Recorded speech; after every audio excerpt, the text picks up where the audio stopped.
Comfortable, Your Highness? No? Good. You may as well stop struggling. My men are quite well trained in tying knots. I wouldn't bother calling for help either. Even without that gag, there's nobody around to hear you. Except for my men. And my wolf, of course.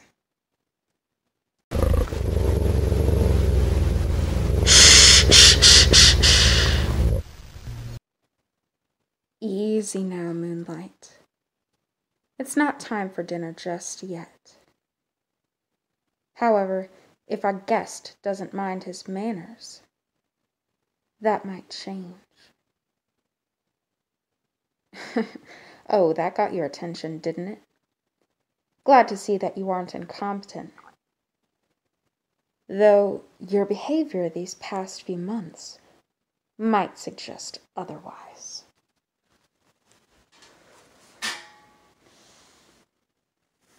Judging by that look of confusion in your eyes, you have no idea what I'm talking about, do you? Well then, allow me to refresh your memory, Your Highness. Several months ago, you celebrated your wedding with the daughter of the great king of Hope Springs. And quite a joyous occasion it was, too. I was there, of course. I'd gone alone, and I was close enough to see the utter joy in your eyes as you exchanged vows with the equally delighted princess. I was certain that that joy would last forever.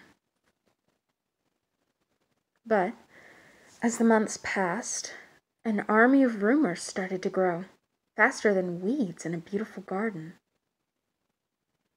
Rumors of a darker nature. Rumors of deceit and betrayal. Rumors about you. At first, I refused to believe these rumors, certain that they had come from citizens speaking of daft accusations after having too much ale. But when one of my own men saw you sneaking off into town a couple nights ago, I decided it was time to investigate these claims. It was quite easy to track your steps. You really ought to cover your trail better, Your Highness. Even the most amateur of thieves would have found you as easily as I did. I was shocked, as anyone else might have been, to discover the Prince of Theragon seated in the local tavern, just like any other village husband. You were quite well disguised. Even I couldn't tell it was you. For a moment, at least. But even then, I still recognized you. I'd been about to approach your table. I never pass up the opportunity to make a profit, even when simply tracking people. But then, I saw that tavern wench by your side. I surmised from the mugs of ale and the empty plates on the table that she had been there for quite a while. Or at least, long enough to have fallen for your charms. And judging by the way you smiled at her, the way your fingers would brush that lock of hair out of her eyes, the way you pulled her closer to whisper into her ear, your faithful, loving wife back home wasn't enough for you. You wanted more. You wanted her. And when you took her upstairs,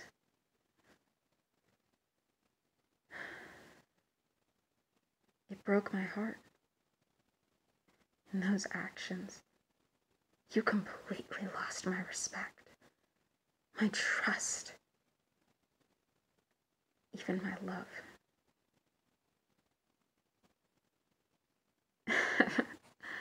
Oh, you still don't get it, do you? That confusion in your eyes says it all. You don't know who I am. Well.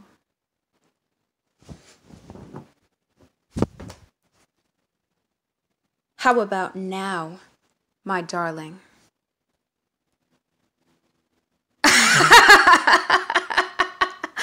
Oh, you do recognize me. Yes, my darling. I, the leader of the dreaded guild known as the Shadow Ravens, the enemy of many other kingdoms far and wide, am also your faithful, loving wife, Princess Cyrena.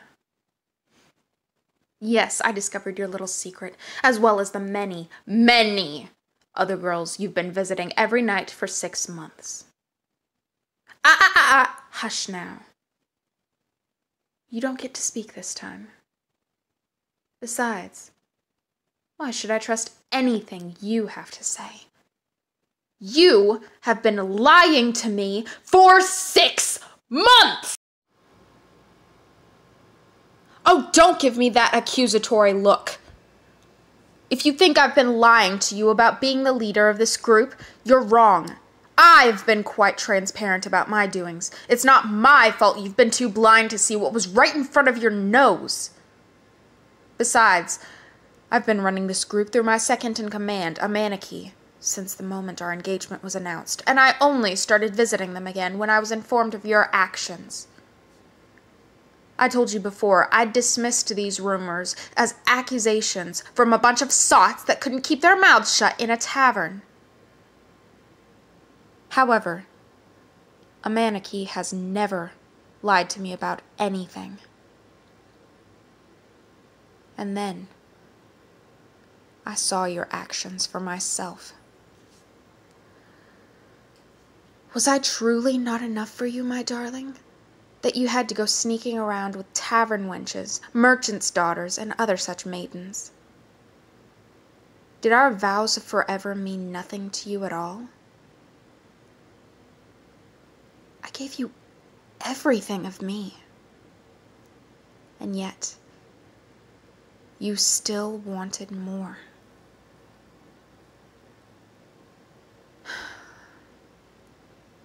This is quite unfortunate, my darling. Oh, relax. I don't intend to kill you. Not yet. However, your actions will not go unpunished. And as for all the maidens you've been visiting, I had my men collect each and every one of them from their homes. Even your little tavern wench from last night. Oh yes, when my men drugged you and brought you to me, they brought her along as well. After all, I couldn't very well leave her to tell tales about her late-night guest. I left her in the care of Belladonna, our poisons expert, to do with as she pleases. The rest, on the other hand, will be left to my men. They will each receive 15 lashes, and then my men will decide whether they wish to keep any of them or find some other use for them. Don't worry, I don't intend on killing them. After all, they are innocents, caught up in something they knew nothing about. Now, the most important question is, what am I to do with you? Should I remove these wandering eyes? Or perhaps that silver tongue you charmed the lasses with? Or perhaps a different part of you? Maybe I should have you beaten, or tortured, painfully, or pleasurably. That last one would certainly suit this crime, and would atone all the heartbreak, anger, and shame you've caused me these 6 months.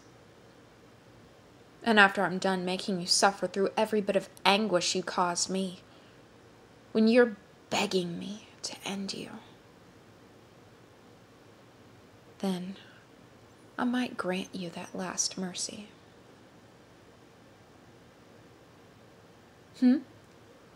What was that, darling?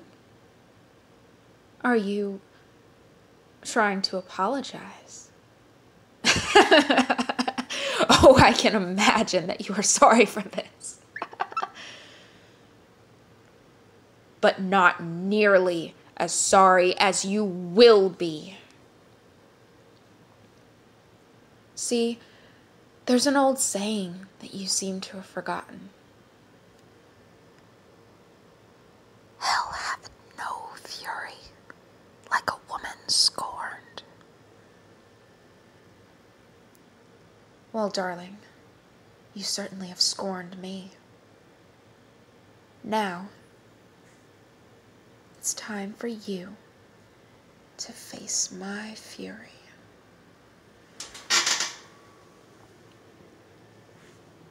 I think we'll start by removing these fingers of yours. And after that, if you're still conscious, we'll see how well you can handle the cat o' nine tails. Do try to hold still, my darling. This is going to hurt.